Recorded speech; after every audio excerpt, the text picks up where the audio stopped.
here we are. This is Mike Lodge. I am the business advisor. I am glad that you've joined me. I hope you have your cup of coffee, or cocoa, or whatever you're drinking, tea, whatever you do in the morning. But I'm glad that you're here, and we're going to have a little discussion because I think I'm going to talk about a topic that is really pissing me off at the moment. And that is we have too many people out there in the media who are literally stupid with their remarks. Now, I don't know if you've been following this Elon Musk situation with Twitter and him backing out of Twitter.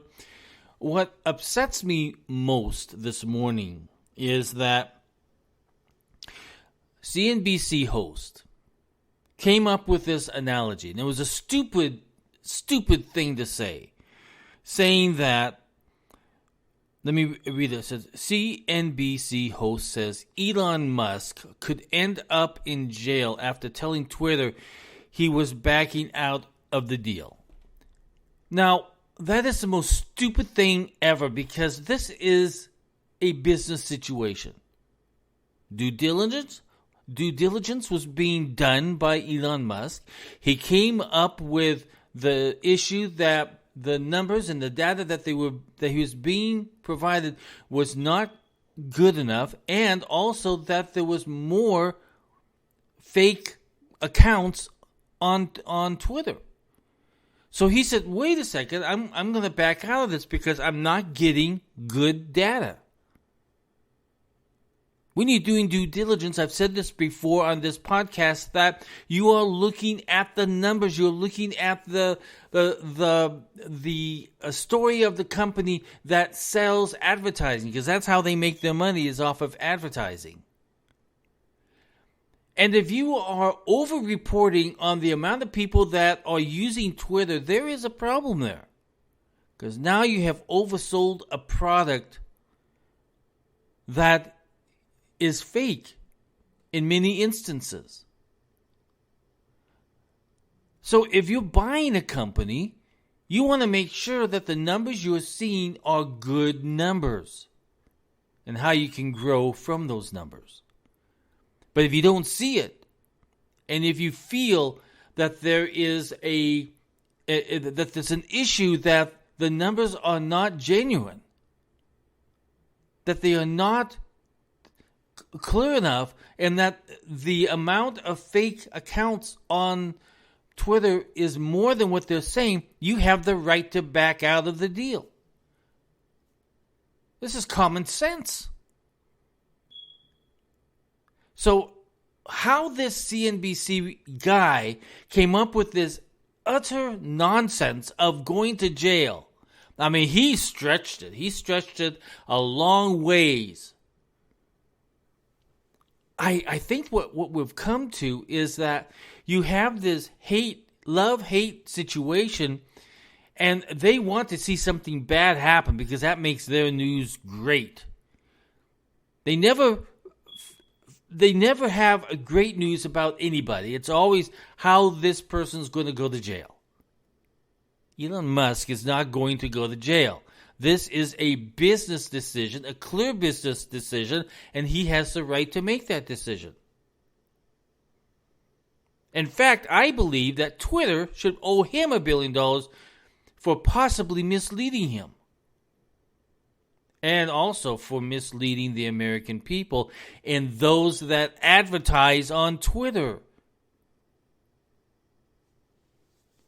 We have to be very careful about who we listen to when it comes to business and politics and life in general, because they over-exaggerate what's going on.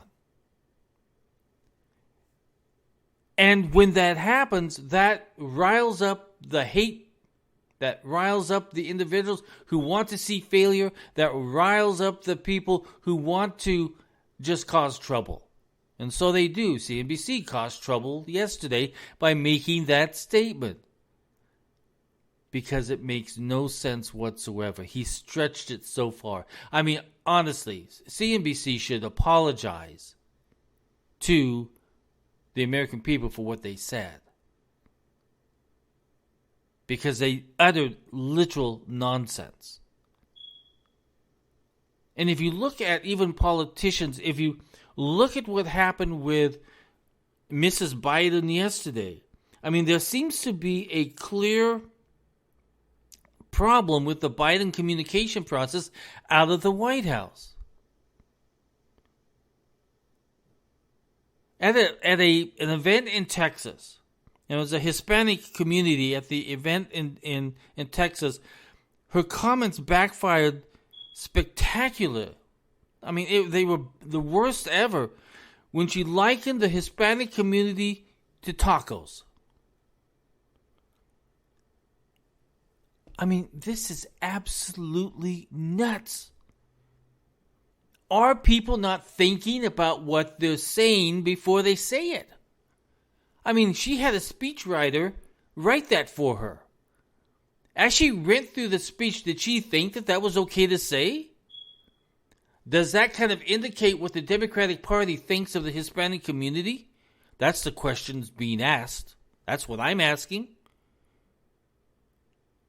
I mean, we are really into this stage where people are not thinking. Instead, what they're doing is they're trying to be political and they're trying to be funny and all this other stuff, but they're not. They're trying to sound as if they know a lot, but they don't. I mean, on this show, when you listen to me, you can pretty much tell I don't know a lot. I'll be the first to admit it. But I do know that we are being misled so often by politicians, by the media, by podcasters,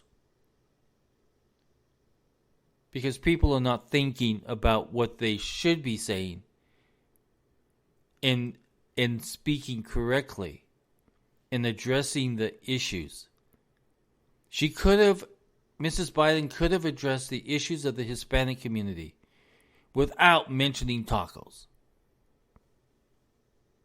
and sounding like an absolute idiot. When I do mediation, one of the aspects that we spend time on is communication. Because when two members of a family, and I'll say this again, when people divorce, they divorce as adults, but the family lives on. And there has to be a pattern of communication developed so that there is not stress placed upon both the co-parents and on the children themselves. So we go through this process of communicating and how we're going to say it, how long we're going to say it, and to stay focused on the issue and not go off into a tangent. So I teach that when I do mediation. Because the most important issue is taking care of these children and communicating with them and with the co-parent so that it does not establish more conflict. So what happened yesterday with MSNBC and Joe Biden, they created conflict because they communicated so badly. Conflict can be generated by words because people don't know how to stay focused on the issue. Instead, they go off into tangents, and that's when everything goes bad.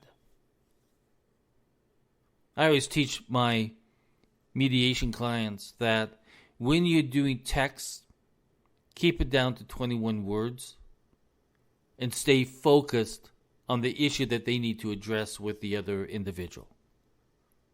Because once you start going off into tangents, that's when the conflict begins. That's when the arguments begin. That's when the put-downs begin. That's when all of this stuff that generates a dispute to become bigger. So when you have individuals in the media and politicians making really bad decisions in the words that they use, you see it in the president where he can't focus on his message, but he goes off into tangents. And when he goes off into tangents, he begins looking like a fool because he cannot communicate. His ability to communicate with the American people has been gone from day one.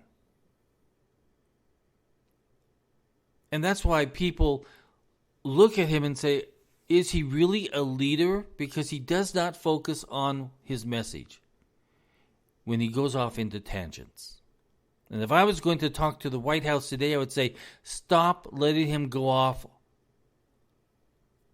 in saying things that create a conflict. Because every time he speaks, there's another conflict that brews.